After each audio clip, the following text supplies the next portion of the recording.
এই ভাই এটা কি মারতাছো? এটা তো এভাবে না। এটা বিরা না, এটা বাইসেপ কাট। এটা মারতে হবে এইভাবে। এইভাবে নবা। এই হাত দুটো বুঝছো? এভাবে লাগাই থাকো। বুঝছো? রিল্যাক্স।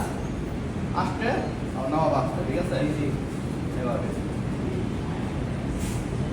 এভাবে মারতে হবে। এভাবে মারতে হবে না। বুঝতে পারছো? দেখেন। তো গাইস ছোট ভাইরে কিভাবে বাইসেপ কাট মারতে হয় সঠিকভাবে সেটা শিখাইতেছি।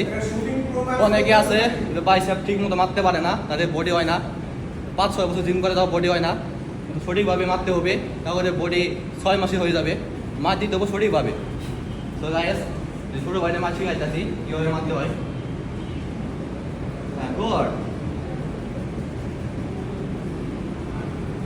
গুড, ঠিক আছে। এখন যে মাঠটা আছে এটা হচ্ছে পারফেক্ট মাঠ, এভাবে মারতে হবে। ওকে ওকে ওকে ওকে গাইস।